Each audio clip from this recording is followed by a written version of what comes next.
Welcome to another episode of The Women Your Mother Warned You About. I'm Gina Tremarco, and today I have a special guest. She refers to herself as a human spark plug, and she is. Like the first time I ever talked to her, at least I did. I don't know. She can talk about whether or not she did. I just resonated with her. When you meet that person and you're like, you just could keep talking about everything. And I saw her following me on Instagram, but didn't realize it was her. And then I had to look closer. I'm like, oh my gosh, it is her because she's into cigars. As by the way, when you talk about it, I am too. But we'll get into all of that. But anyway, welcome Amanda Hanus.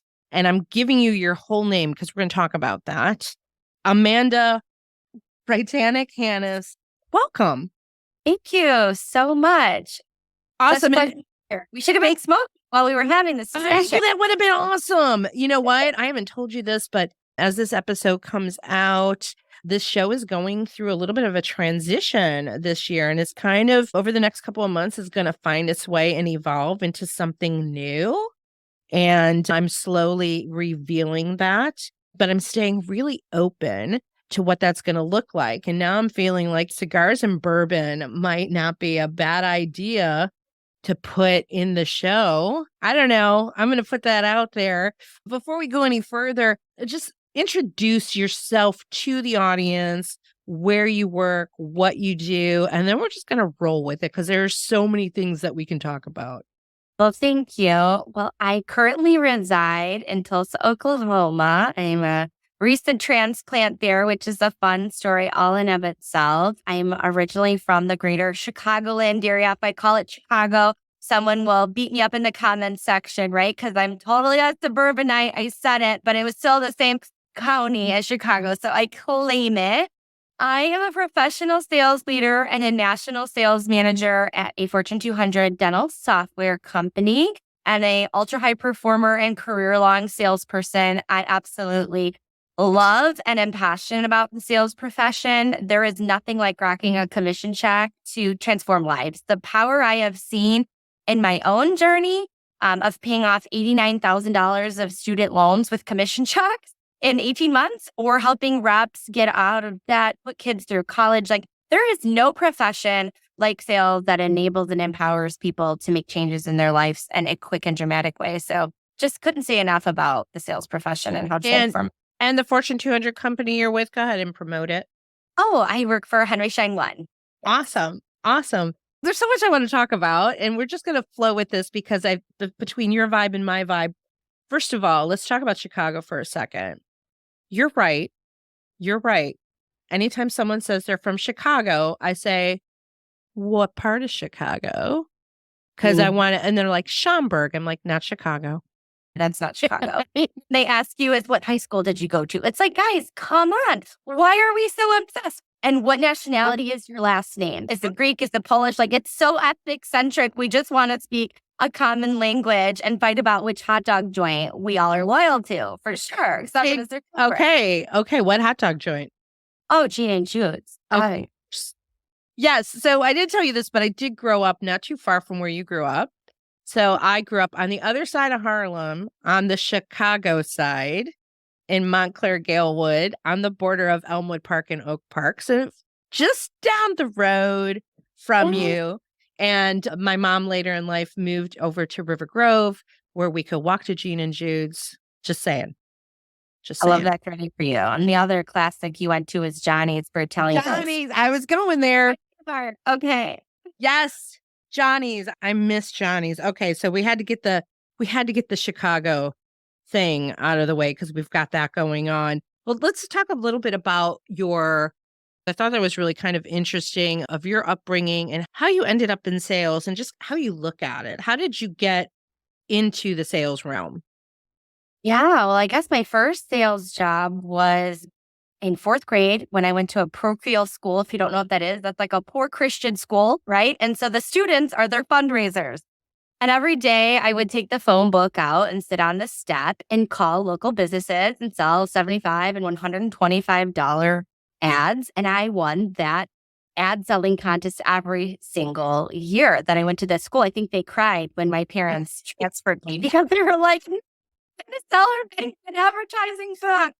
And so I learned that because there was no childcare in the 90s, Gina. My mom was a realtor, and I sat under her desk as she prospected, and I played with my toys from the dollar store next door, G.I. Joe's, Barbies, all the things. And I listened to her talk, and it was funny because one thing that sticks out to me about her was she always would call, even though she knew these little sweet old ladies would never buy from her.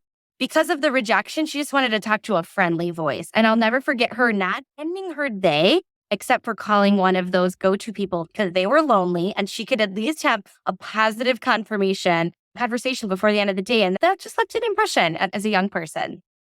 What a great, that's a great little pro hack. Right? Oh my gosh, I love that. I end my day doing podcasts. Sometimes I start it and sometimes I end it. And I never really thought about it that way because it is such a great way to end my day, right? To have a fun, interesting conversation that invigorates, but it is positive. What a great little tip for salespeople. End your day with a call to a friendly voice and not think about, oh my gosh, I got to make a call and get rejected. And from there, I went on to get my bachelor's in social work, which my parents cried again. They were like, how are you going to make any money? And it was, I blame all those service projects I did in high school. I wanted to volunteer and be more than just a good heart. And what I learned about that was if you were going to affect change, you better make a lot of freaking money. And so I graduated with this 4 years degree. And I was like, shoot, what am I going to do? And so I started grad school 5 days after undergrad.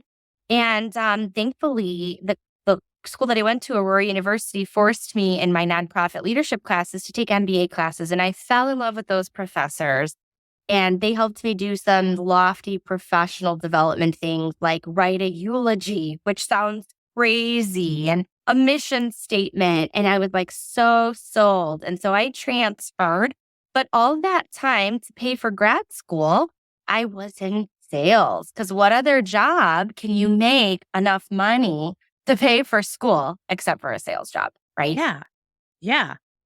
That's so you went to go get higher education because you saw social work, like, how am I going to pay the bills? So then what was your first sales job?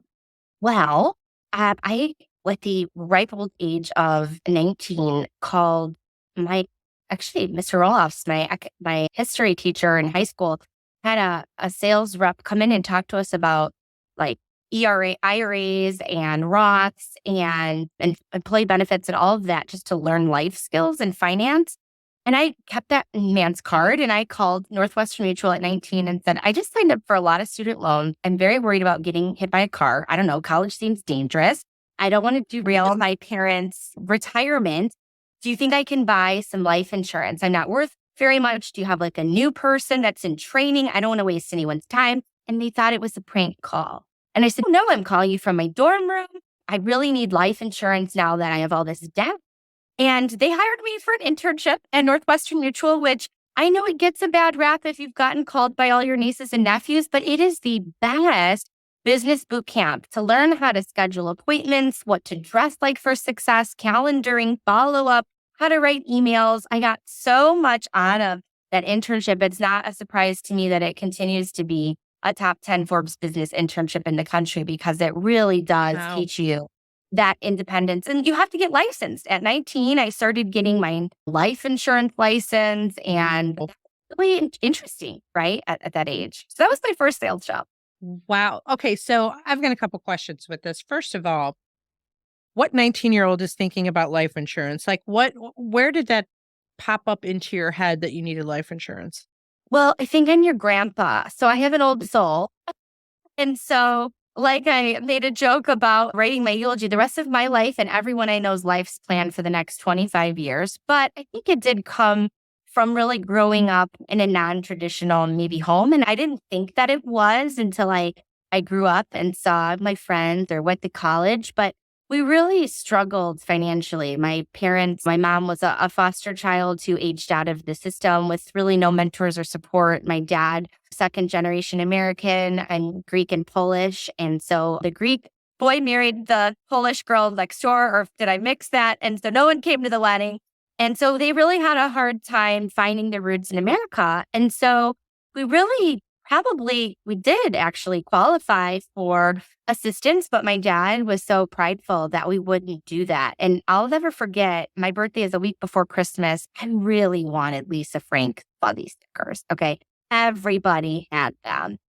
And I'll never forget my mom crying. And I found her crying in prayer that she couldn't even afford to buy me stickers and that she was a failure as a parent. But what she doesn't know is that was my favorite Christmas because we wrote each other letters and we gave each other our hearts. And that was the most meaningful gift we could have ever given to each other. And so I think my financial human comes from a place of wanting not to be without, wanting to make sure that I'm planning ahead. What I think interests me in sales is that control over what I can make, because what I like about money is choice. I may choose to go to Chipotle every day, but that's a choice I'm going to be able to make. And that freedom is so freeing. I love that. And there's so much to be said about growing up in an immigrant family, as I did as well. And my mother was born in Germany or Poland or Germany. It went back and forth during that time period. 23andMe is confusing.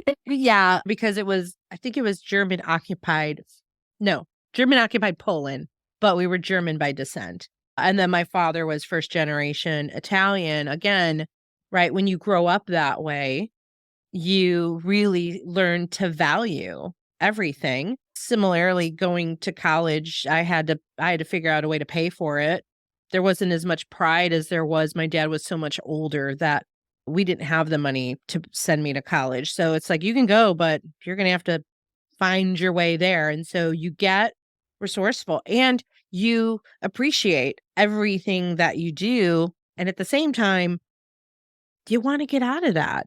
You want to be able to go to Chipotle if it's a choice. It's extra, and so am I, right? I mean, let's go. Oh my God. That's the best. Guac is extra, and so am I. That is now, as a professional sales leader, you want to ask, hey, did you have any childhood trauma?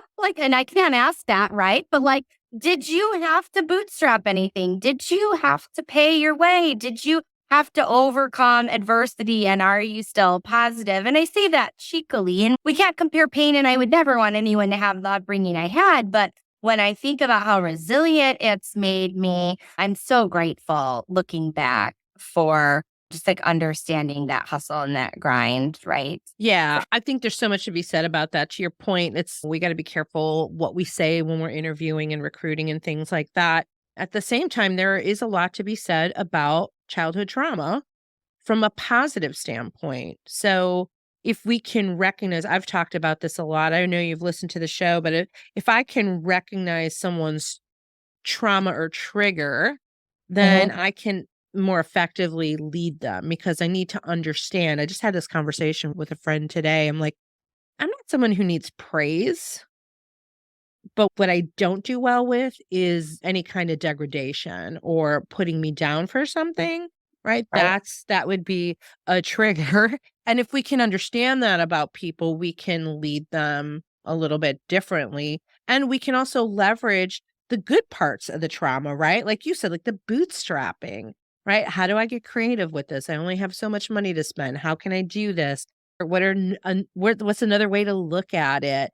And the resilience. I'm not sure if you heard this episode. I did an episode with someone who wrote a book called Immigrant, and she is an immigrant that came to this country, became a lawyer, got her MBA.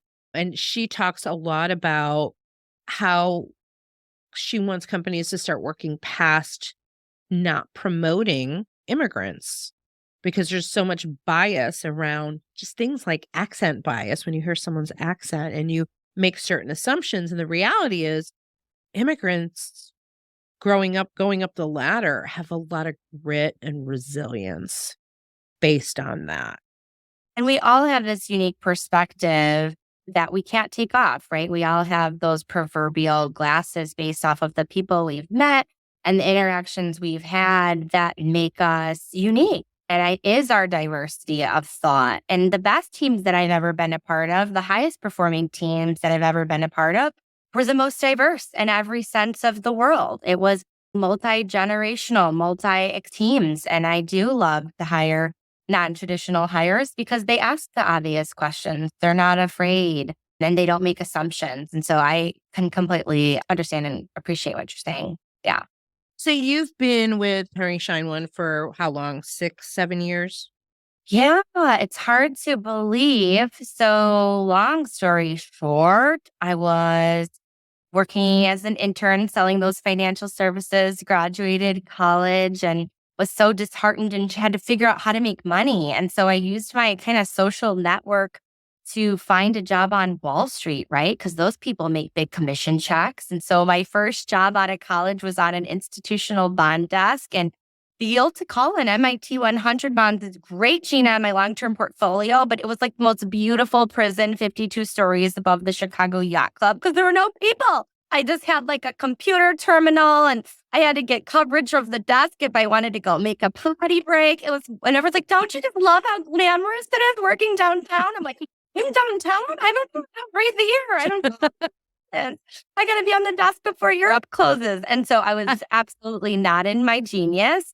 And so I remembered a man who bought out his portion of the insurance book and sold employee benefits from the internship and called him and said, hey, hire me. Like, oh, you are a great intern. Done. And so I ended up selling employee benefits for a little bit. And that felt so good to my social work heart because I was enabling healthcare to happen, right? Helping all of these employees navigate healthcare and getting more resources, right? Like care for your dog, right? Like it was so interesting to me being on the employee resource side. And then my best customer poached me. He was like, I love your process. I love your professionalism. You're so organized. And so I ended up selling outsourced revenue cycle management for hospital systems in the Southeast. And that was really fun. And at that time, I wasn't having a good work-life balance. I was newly married and my territory was the entire country. And every day to be on a different plane just wasn't really sustainable. And so obviously that marriage ended because I didn't understand what it took to invest in a loving relationship with a partner because I was just so looking for my identity and my career at that age emotionally. So Yeah. yeah. Yeah. So you went over to Henry Schein. Is that when you Yeah, I had a recruiter actually call me and I had just graduated from my night MBA. So I'm selling these employee benefits and selling all these other bonds in the day and then going to school at night. And so I just had this minted MBA in my pocket and a recruiter called me and said, would you like to be in a lead generation marketing role? And I thought, well, I've been in sales and I probably should learn better how marketing and sales could work together.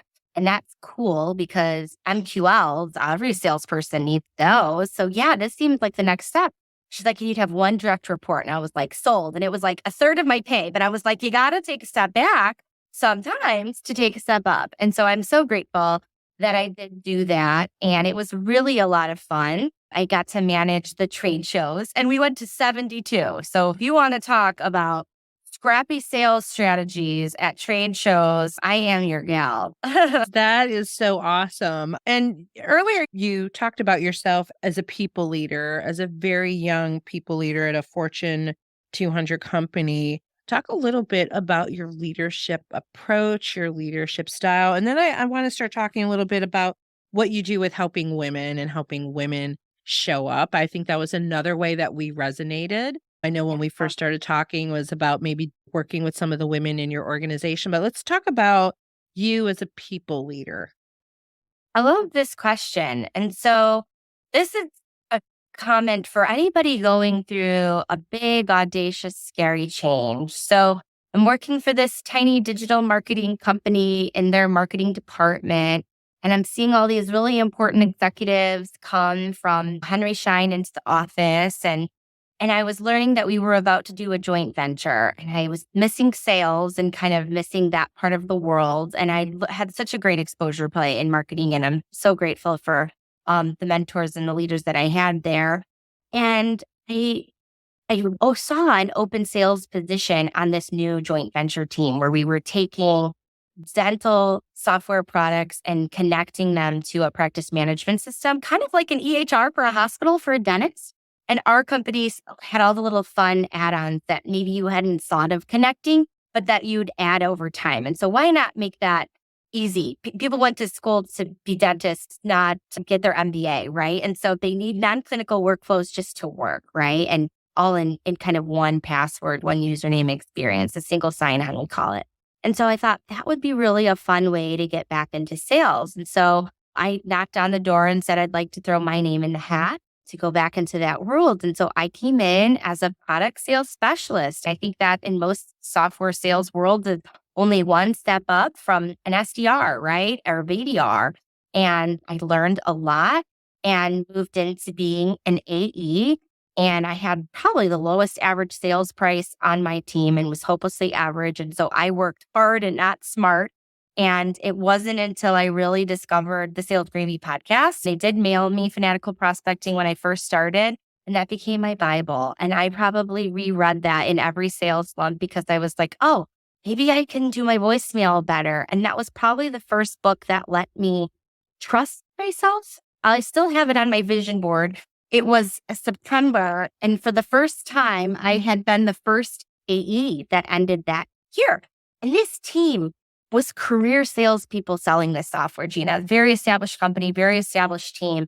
And I had such imposter syndrome as these people who knew more than I would ever know with any amount of training. You can't come back. Tenure, I ended number one. And that was the first month that I thought, oh, I didn't just get lucky. Maybe the harder I work, the luckier I get, which is definitely in fanatical prospecting. And so as soon as I read Jeb's word that said that made my heart just so warm and fuzzy because I left that first kickoff. I'd been rookie of the year.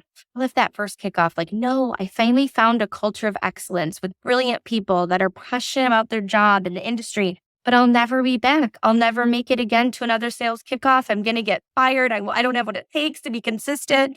And so that final that September stack ranking, when I ended the month number one, was like, no, I'm not lucky. I am an ultra high performer. And it was like the moment I said I was an ultra high performer, there was no going back. And I was an ultra high performer. Now, I'm not saying I'm MJ. I'm definitely like Dennis Rodman or Pippen. Like I'm always in your top three because I do a lot of extracurriculars. Okay. But you could count on me if you were my manager to help you hit your number, right? I always had one more call I could make. I love that because I just hearing your story and your journey, I feel like you've been an ultra high performer from the very beginning and maybe you didn't recognize it. And then one day you were like, you said it and then you become it. I think that's really interesting because that goes hand in hand too with the imposter syndrome and forgetting to realize how amazing we are and giving ourselves a little bit of credit for it.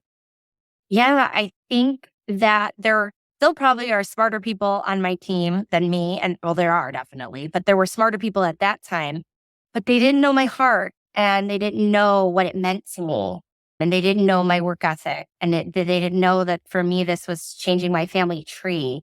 And that this was, yes, my quota was cute, but I had a borrowed future. I had student loans up to my eyeballs and I knew what I needed for my house expenses, my living expenses. And then no matter come hell or high water, I was going to put $5,000 a month of my commission check towards those to pay off that number, right? Like my quota was a suggestion, but my personal goals financially meant so much more, right? And so as that joint venture happened, I think this is what I've learned about change is I asked questions, not to find gaps that the leaders didn't know, but to help solve those gaps, to be the answer. And I'm actually so grateful for COVID because I felt like I had such a disadvantage training and upskilling in the remote world before remote work was popular. And we definitely weren't able to offer it totally in the best way at that time period because our headquarters are in American Fork, Utah, and I'm in a satellite office in Chicago. And so I felt so disadvantaged, but I didn't know that my scrappiness and my relationship building and my energy of building a network to solve my problems was setting me up for future success.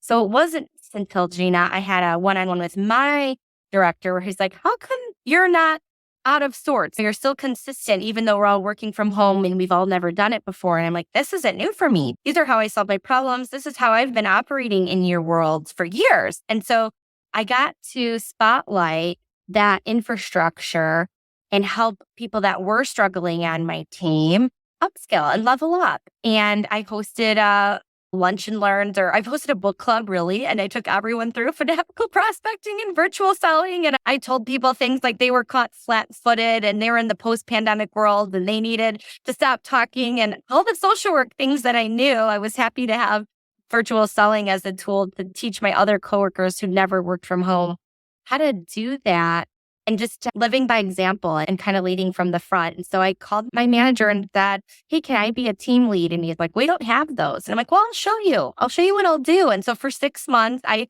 hosted my trainings and my book clubs and introduced people to my friends at the company to help them solve their escalations or problems. And he put it in a Teams chat 6 months later that I'd been nominated as the pod leader, and everyone kind of laughed. They're like, of course she's our team lead. He's like, yeah, you didn't have to go to any of those trainings. You've just been doing that for fun. And it was really my honor and privilege to do that for the next year while moving up in quota coverage as well as doing that. And I was so grateful to then be able to apply for national sales manager about 10 months later. And in 2021, got into full-time people leadership on the team that I was actually on, which is extraordinary and doesn't often happen. And so I am really grateful. That is such an amazing story. What do you love most about being a leader? Hard. As long as you don't call me a manager, we can still be friends, because I feel like if I have to manage you, there's a problem, right? And so I'm so grateful that I do get to be a delegate, right? More than anything. I think a leader is really someone that can help people remember who they are when they forget. And I've developed a couple of different tools for doing that. The first one is, you're looking at, since we are on camera, I have a cookie jar of things on my desk, of hard things that I've done. And I can use that to remind myself of hard things that I've done when I have to make one more prospecting call or go through something difficult, right? As an individual contributor, I can draw on those things and just kind of give some levity to the situation. I think it's also helping people develop personally and professionally. Like, I really do believe in the definition of servant leader. And I want to leave everybody better than I found them. I want them to be the healthiest emotionally, spiritually, physically, financially that they can be, just a better version of themselves, right? And so I do that by using the Sales Gravy Goal Planning, right? Which, hey, this is a plug. You need to update it. It's also 2022 on there, okay? But it works the same way, where we can break down those categories of goals: personal, financial. And so if I can get to know what their reasons are for doing something, then I feel better equipped to put them in position to win, right? And their success is my success. And I'm proud to say I did have probably the most people promoted off my team last year of the other co-managers that I had. And to me, that's the ultimate sign of leadership, is just making sure that you're putting people in a position to accomplish their goals and develop their personal brand inside a big company, which is hard to do. And being a professional sales leader is so rewarding. I lived for the dopamine hit of my quota, and now I'm seeing I can get it 8 or 18 times in a month. Like, are you kidding? Like, I think you could and see that Clary or whatever pipeline tool you're using go up, right? So I think that's what's really been fun for me. So you're inspired and motivated by the wins of your team. Oh, absolutely. In fact, they've meant more to me than any win I'd ever personally had. Any President's Club trip, anything, none of that meant as much as that first time you have that lower performer, or that person that's feeling or thinking they're a lower performer, turn it around and go from maybe a performance plan to President's Club. There's no tears of joy greater than that. And getting to love on them and remind them who they are and see them accomplish their goals and use these commission checks to fund their dreams. We've had people on our sales floor whose mortgages were in forbearance or were sleeping in their cars at our company, and they were able to transform their lives, right? Again, so powerful what you can do with a commission check. I just think it's absolutely transformative. And it's not about, I think a lot of times we think about the car. It's not. It's about the choices people get to make to live the life that they want to live and Yeah. leave legacy that they want. Absolutely. Yeah. What's some advice that you can give other leaders, emerging leaders, especially, on how to get that person from PIP to President's Club? Like, what are some things that another leader could do to help those people? Because I work with a lot of leaders who get frustrated and aggravated, like, oh, they're never going to change. This is what I'm dealing with. I'm not going to focus on it. So, what advice could you give? Yeah, I think that they need to really focus on the relationship, like a lot of emotional investment to understand what's really holding that person back. So many times we focus on the product changing or the price changing or the process changing or their title changing and focus on that's why that person's not doing well.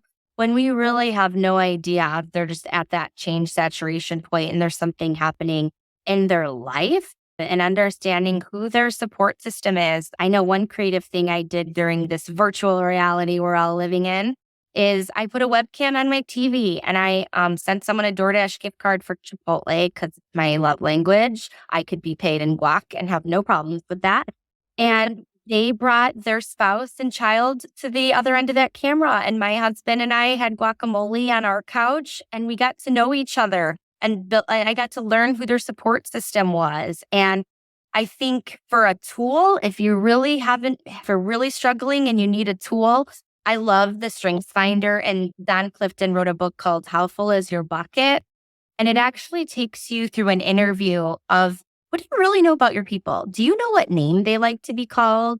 What are their hot buttons? What fills their positive emotions? Who do they like to receive praise from? Because if I'm sending you a commission statement, I'm not going to say I'm proud of you. I'm going to say your great aunt Beth, who raised you, would be proud of you. Like I want them to feel recognized at a deeply personal level. And so I've used that interview to ask them what kind of recognition do they like, public or praise? Is it a physical thing? Is it a note? And I always ask when I have a new report, what is the greatest recognition they've ever received? Because that helps me understand what that fourth grade spelling bee was like. It could be, and it's interesting what people remember. It's actually usually the soccer coach from the losing season that spoke some truth into their life when they really needed it. And so I would just say find a tool so that you can get start at the beginning, like Julie Andrews, the very beginning, a very good place to start. I'm not a singer, but like start over with your people and get to know them all over again. Because I guarantee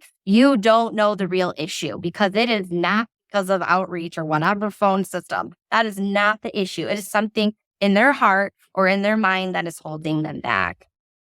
Oh my gosh, you are so inspiring. What's the name of that book? And it is How Full Is Your Bucket? And it's positive strategies for work and life. And it was co-authored. I'm a huge Clifton junkie as well. I'm a professional development junkie. I read a LinkedIn article last year. It might have been written by a bot. Who knows? ChatGPT. And it said that the average CEO in America reads 60 books a year. And so I set a goal to do that.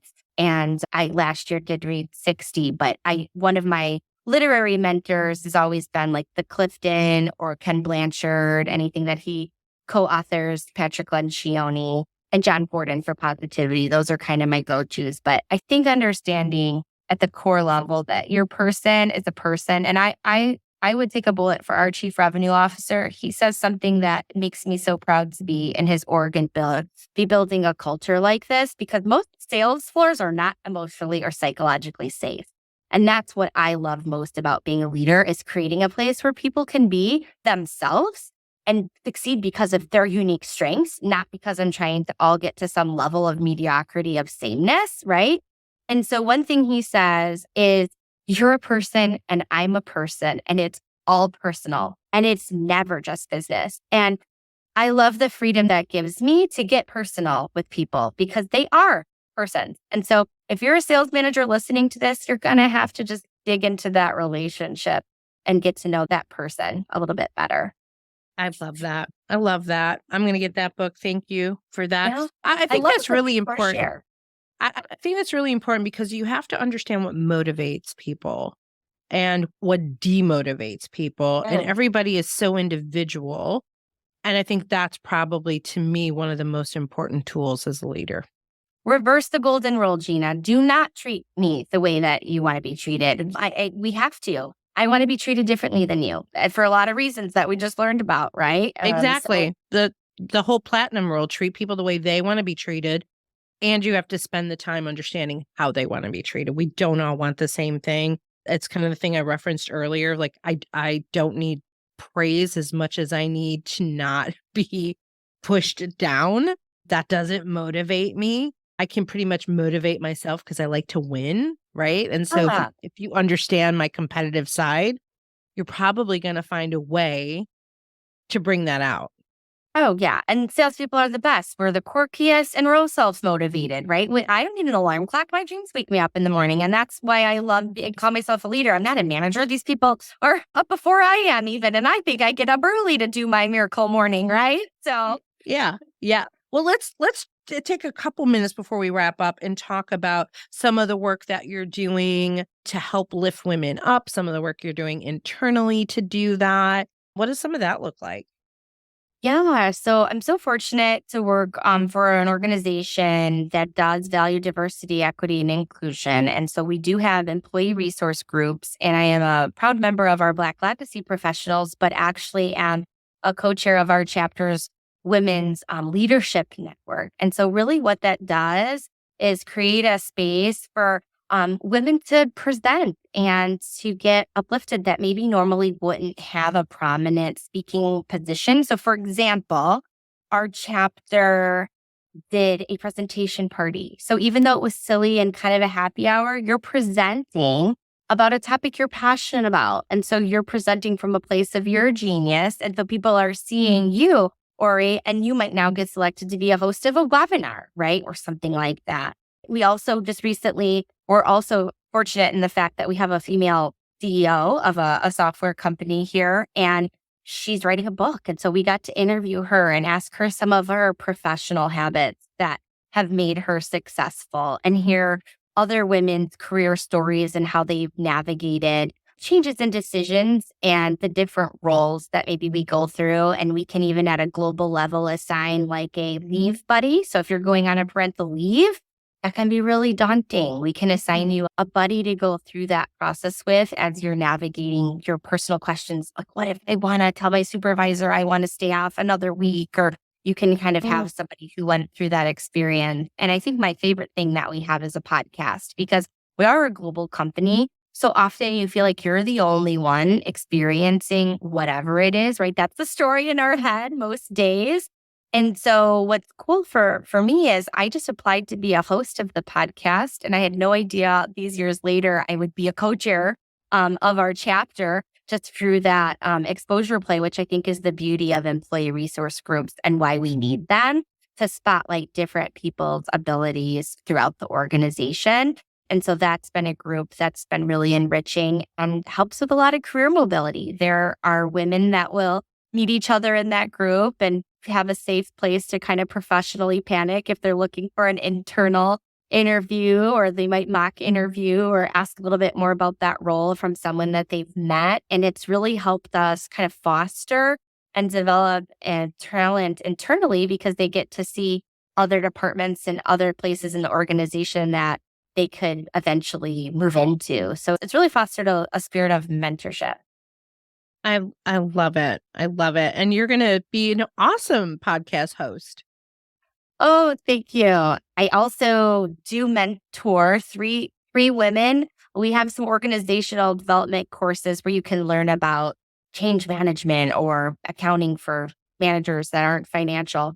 And just based off of kind of some of the feedback and questions I've asked in that group, other women in different verticals have reached out and asked if I would adopt them and mentor them. And so I am grateful to have three mentees, as well as have a mentor through that program because mentorship is so important in today's world.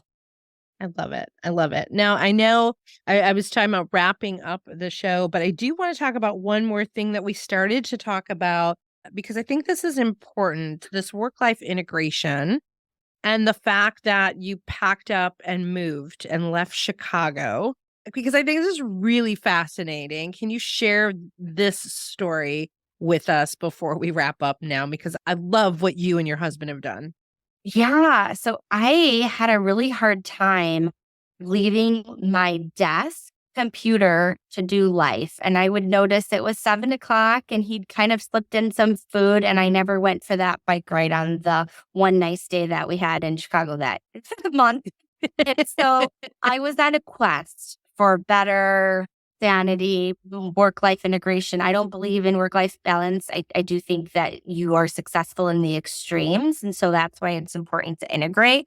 And so I was on LinkedIn and I found an article that said there are 51 cities in the US that will pay remote workers to join their remote work communities and that there are all these benefits. And I actually do blame my current company because when I was an individual contributor, one of my favorite territories, which surprises me to say because I actually had Chicago as a territory, you'd think I'd want to sell where I live. It was Oklahoma. I had the nicest customers in the world in Oklahoma. I made some of the best connections there. And so when I saw Tulsa remote was available, we applied. And so we each applied individually as remote tech workers, and we each got to get a $500 stipend to come visit Tulsa and see what it would look like to work and live here. And so if you do have a remote job and you don't know where you want to live when you grow up, or you just need a change of scenery, it's an awesome work vacation. So we drove down here via Route 66 in October, and that was so fun. And we set up camp. We're in an apartment, which we both never lived in, but they gave us each a living stipend of $10,000. That's what this specific program gives you. There are some in West Virginia that give you very much more. And then there are some that give a lot less. It just kind of depends on the state and what program they're running. And we're loving it. We have a beautiful co-working space that we can go into for the next 3 years that they fund. We have some health and wellness benefits for the first 3 months as we're getting set up in shop because moving is so emotionally and spiritually and physically draining. And there's just so many perks. I feel like a little Bichon show poodle. This Friday, we're actually going to the Broadway musical Hairspray, and there's a pre-party with the cast and super reduced tickets. I think it was $30 to go to the Broadway show. And so you really get to experience arts and culture in a way you may not have been before. I'm not a foodie. I think Chipotle is fine dining. You've heard me talk about them 3 times already. But I've been to more James Beard award-winning restaurants free with this group. And I didn't even know Tulsa had a food scene. I thought it was tumbleweed, not me coming from Chicago. And I get here and it turns out those oil tycoons from the East really liked the opera and the ballet that they were used to back in the day. And so I'm in a mini baby Chicago maybe. So I feel kind of like an expat here in Tulsa just because the cost of living is so different than Chicago. And the weather's so great. It's 61 degrees today, and I'm overdressed everywhere I go and sweating profusely. But if remote work is what you are doing, then yeah, it's a really fun way to see a different part of the country and just make a lot of new friends. And yeah, I think it's just a good exposure play.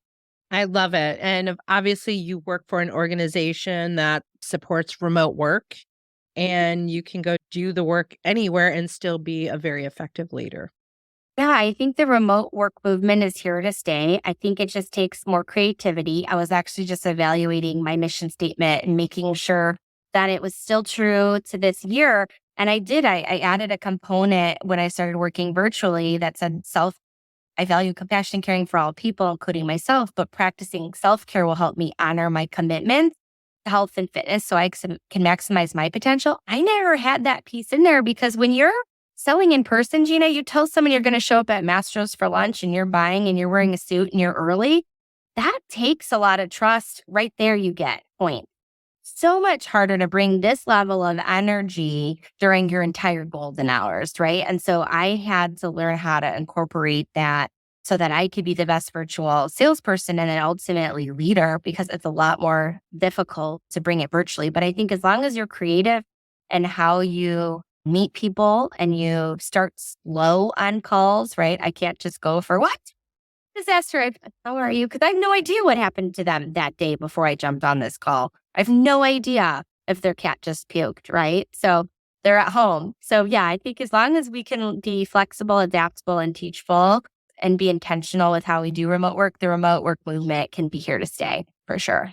I love it. And I love the point that you made about not jumping in. I think this is about being human. I've been on a lot of calls today, sales calls, alignment calls, podcast call, every type of call. But every one of those calls involves having a true interest in how someone's doing, how their holiday was, how was vacation, how's the day going, like true interest in that, because I don't want to jump into a sales conversation.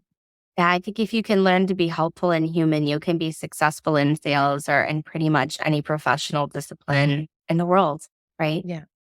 Yeah, and I think probably some of that social degree, social work degree has probably paid off for you big time. It was such a fabulous degree to learn critical thinking and group skills. I didn't realize how many classes I actually had about group work and leading groups and public speaking and teams and having really good openers and closers because you're leading group counseling discussions. Well, the same can be applied with tech workers who are just to shut up to change and are just scared and nervous about the economy or whatever. And so absolutely the best degree I could have ever gotten. So I'll say my MBA may have gotten me a position, but my bachelor's in social work has kept me relevant. I Absolutely. I love it. I'm in the middle of writing a book right now, and I've been doing a lot of research. It's been a really interesting process. So my publisher wants me to work on like the history of improv and how improv came into everything, right? I was like trying to like fast track into it. And so I've had to do a lot of research on it. And I've learned things about the improv world that I didn't even know about, which is, you'll have to read the book to find out. But there's a big portion in there on social work, specifically born in Chicago.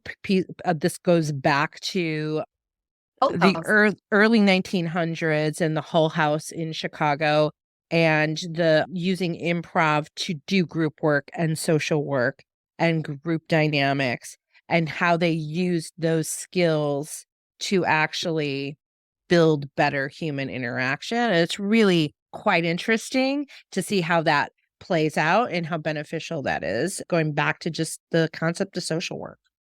when I think about the most successful sales reps, I do see them coming from psychology or other majors. I do think that if you ask me, I've never sold anyone anything. I've had a heart of a teacher, and I really do believe that if they knew what I knew, they would do it. And I think that comes from that place of caring from social work, Yeah. right? Really Yeah. just believing that I don't sell dental software, that I'm enabling small business to happen, right? Like there's more mom and pop single shingle dental practices than there are Fortune 200 software companies. And like that is the backbone of the American economy. And don't we forget it. But yeah, it's exactly it. Like just understanding can you be helpful and can be human, right? Can you be human? Yeah, I love it. Well, I'd love to keep on talking to you, but I have a feeling we will be talking more in the future. You are so inspiring as a salesperson, as a leader, as a woman, as a human. I love our conversations. I think there's a lot that our listeners can get out of the show today. If people want to connect with you and get a little bit more Amanda and follow you in your cigar smoking and bourbon drinking, what are the best ways to reach out to you? Yeah. For a good cigar recommendation for a present, it's Miss Chicago Cigar on Instagram. But otherwise, I am on LinkedIn as Amanda Hanus, Hanus.